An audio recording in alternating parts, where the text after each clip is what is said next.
Somos estudiantes de la Universidad Norbert Wiener, del curso Toxicología y Química Legal. En esta oportunidad le vamos a hablar acerca de la intoxicación por paracetamol. Los integrantes del grupo Unión Farmacéutica somos Aguirre Montalvo Daisy, Flores Eladio Emerson, Moreno Yaranga Katia, Santiago Valverde Medali, Surichaki Arancibia Liz Mariel y quien les habla Rivas Velázquez Jenny Elizabeth. Durante la presentación se hablará acerca de distintos puntos. Vamos a iniciar con las generalidades, luego hablaremos acerca de la epidemiología, también se abordará la farmacocinética, el mecanismo, la dosis tóxica, para abordar también las manifestaciones clínicas en sus diferentes etapas y finalizaremos hablando acerca del tratamiento. El paracetamol es también llamado acetaminofén.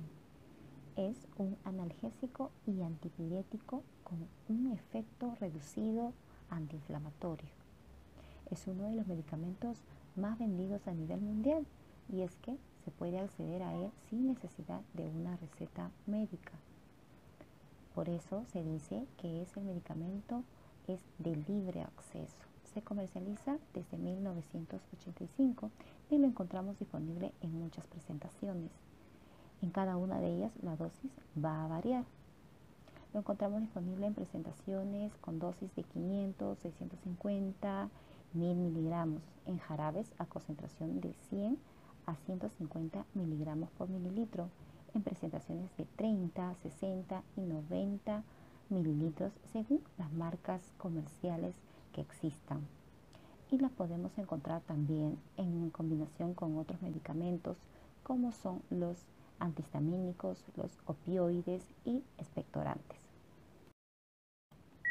En cuanto a la epidemiología, es muy importante hablar de este tema porque es una de las intoxicaciones más frecuentes a nivel mundial y es trascendente porque una sobredosis con paracetamol es la causa principal de la insuficiencia hepática aguda, ¿no?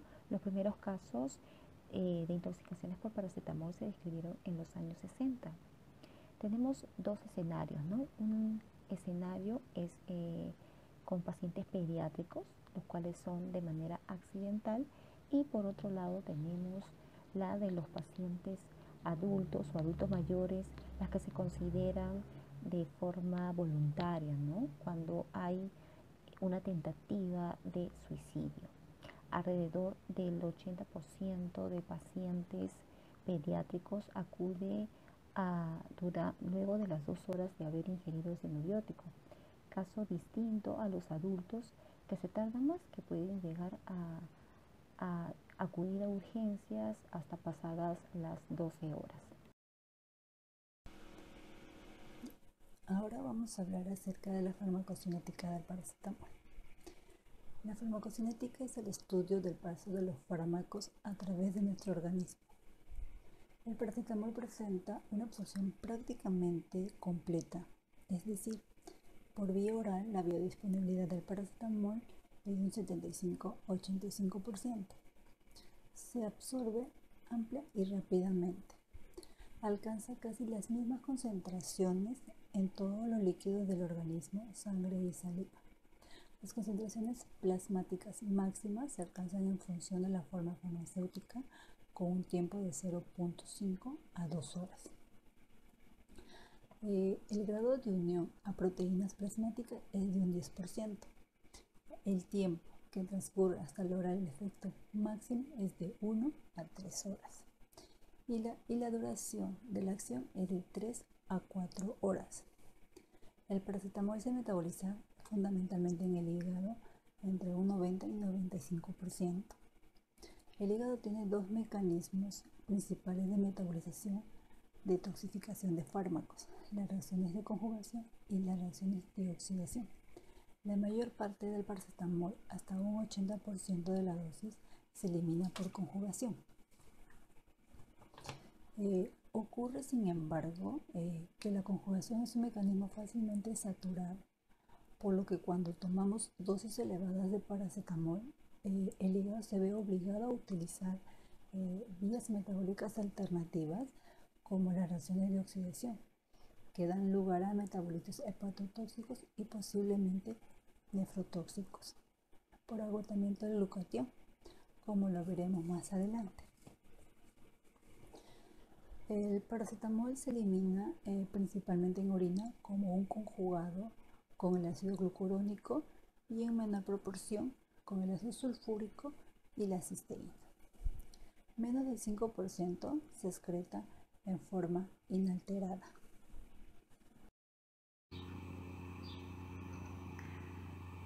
Bueno, continuando, en esta parte vamos a hablar sobre el mecanismo de intoxicación del paracetamol, en donde la acción tóxica principalmente se ejerce sobre el hígado, por el metabolito tóxico del paracetamol N-acetil-P-benzoquinoneimina, pudiendo ocasionar necrosis hepatocitaria. Para ello, vamos a ver el siguiente esquema, en donde vamos a poder entender mejor cómo es que se produce esta intoxicación.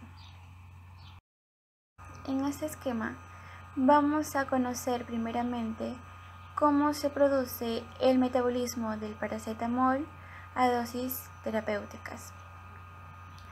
El paracetamol es metabolizado en el hígado tras su ingestión primeramente, mediante conjugación de su grupo hidroxilo con sulfatos y ácido glucurónico, hasta en un 90% total del fármaco, pero un 5% del total consumido es convertido en metabolito activo por el sistema de oxidación del citocromo P450, es decir, es metabolizado por las enzimas citocromo P450, que se encuentra presente en las células hepáticas, dando lugar a la N-acetil-P-benzoquinoneimina, el metabolito tóxico del paracetamol.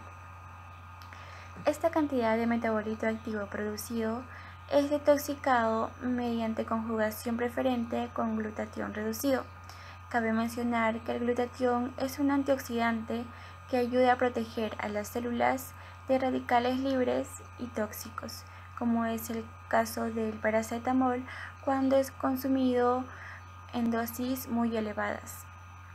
Entonces, el glutatión es el que metaboliza al N-acetil-P-benzoquinoneimina. Y bueno, finalmente es eliminado por la vía renal a través de la orina como conjugados no tóxicos de cisteína y ácido mercaptúrico. Pero ¿qué sucede cuando el consumo del paracetamol se produce a dosis muy elevadas? Es ahí donde se produce la intoxicación por este fármaco, ya que la vía del citocromo P450 se ve incrementada por las grandes cantidades del fármaco. Cuando el aumento es lo suficientemente importante, disminuye el glutatión un 70%. Entonces, la N-acetil-P-benzoquinoneimina, el metabolito tóxico del paracetamol, no podrá ser detoxicado totalmente por esta vía, produciéndose un enlace covalente entre el tóxico y las proteínas macromoleculares de las células, por lo que los elementos donadores de electrones celulares producen necrosis hepatocitaria, la cual se inicia en la región centrolobulillar, pudiendo terminar en una necrosis hepática masiva. Y finalmente, otra pequeña fracción del 5% se elimina directamente por la vía renal a través de la orina sin sufrir cambio alguno, ni conjugación ni oxidación. Les voy a hablar sobre la dosis tóxica. Las dosis estimadas tóxicas son dosis oral tóxica, que en un adulto se da de 7 a 10 gramos, y en niños de 125 a 150 miligramos por kilo de peso. Existe un riesgo hepatotóxico a partir de una ingesta de 15 gramos en adultos y se ha observado alguna muerte con dosis menores a 10 gramos. Esto es un promedio, no es una regla general, depende del organismo de cada persona ya que puede deberse a factores genéticos o factores idiosincráticos. En los últimos años, se ha comprobado la aparición de hepatotoxicidad ante dosis terapéuticas altas en adultos de 6 gramos al día en población de riesgo. Se define como población de riesgo a las personas que tienen características que interfieren en el metabolismo del paracetamol. También en personas que han tenido hepatitis o personas con bajas reservas de glutatión. También las personas que sufren de déficit nutricional y caquexia. Se entiende por caquexia al debilitamiento físico, deterioro orgánico, pérdida de peso o baja masa muscular. Les voy a hablar sobre la dosis tóxica de acetaminofén o paracetamol en una ingesta aguda de acuerdo a la edad. De acuerdo a la edad, se dice que en infantes menores de 12 meses la cantidad de acetaminofén será mayor a 150 miligramos por kilo de peso. En niños de 1 a 6 años considerados sanos, la cantidad es mayor a 200 miligramos por kilo de peso. En niños de 1 a 6 años pero con riesgo, la cantidad es mayor a 150 miligramos por kilo de peso. En niños de 7 a 12 años, la cantidad será mayor a 150 miligramos por kilo de peso. Y en adultos y jóvenes, la cantidad será mayor a 7.5 gramos o mayor a 150 miligramos por kilo de peso, pero en personas que pesan menos de 50 kilos. También puede presentarse casos de toxicidad crónica cuando se supera la dosis de 4 gramos al día en un adulto y de 60 miligramos por kilo al día en niños por más de un día. Debe presentarse especial atención en aquellas personas que tienen enfermedad febril aguda o personas que sufren de desnutrición o consumo crónico de alcohol, ya que este tipo de intoxicación puede darse de manera accidental. Les voy a hablar sobre las manifestaciones clínicas que ocurren por la toxicidad de paracetamol o acetaminofén. Estas se dan en 4 etapas o 4 fases. En la primera fase se puede observar una sintomatología mínima. Ocurre las primeras 24 horas. Pueden haber malestar general, letargia, vómitos, náuseas, palidez y diaforesis, que es la sudoración excesiva. En la fase 2 se da inicio a la lesión hepática. Esto ocurre de 24 a 72 horas después de la ingestión de paracetamol. Aquí se observa una mejoría clínica de la fase 1, pero hay elevación de transaminasas bilirrubina y protrombina. Aquí se dañan los órganos diana, como son el hígado, el riñón y el cerebro. En la fase 3 ocurre la máxima lesión hepática. Esto ocurre de 72 a 96 horas. Los síntomas son con mayor intensidad. Aparecen hemorragias, hay alteración del estado de conciencia, disminuye la glucosa, puede haber hipoglicemia y hay elevación de enzimas hepáticas. En la fase 4, llamado también periodo final, se da después de 96 horas. Los pacientes que sobreviven a esta etapa inician la fase de recuperación, que se inicia el día 4 y termina el 8º día, después de la ingestión por paracetamol. Caso contrario, puede ocurrir la muerte.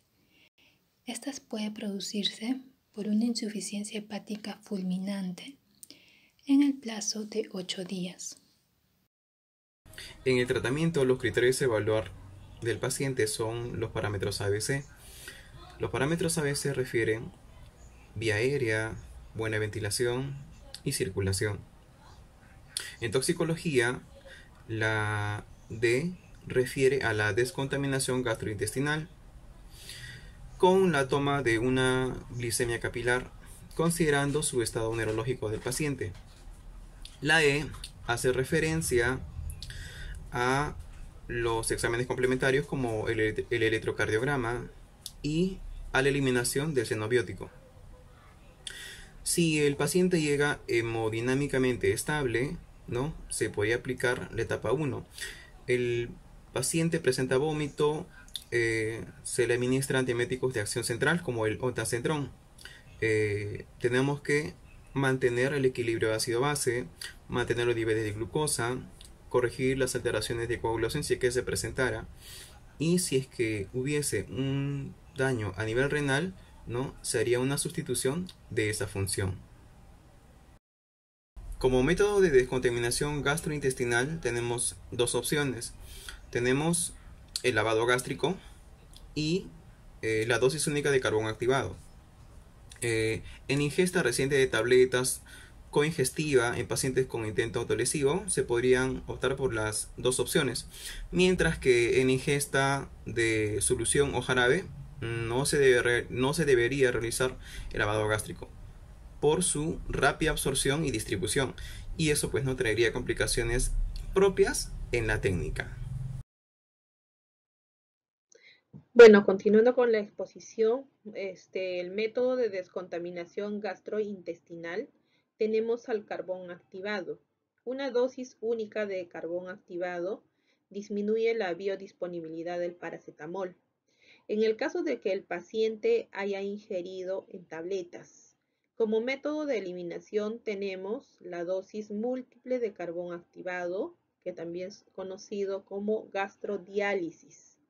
No son útiles debido a que el metabolito NADQI o el N-acetilpara-benzoquinoneimina no presenta circulación enterohepática.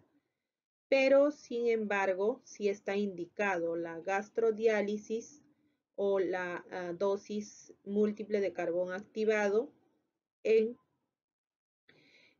la administración conjunta de xenobióticos que retrasan el vaciamiento gástrico. Tenemos como por ejemplo los salicilatos, los opioides y los anticolinérgicos.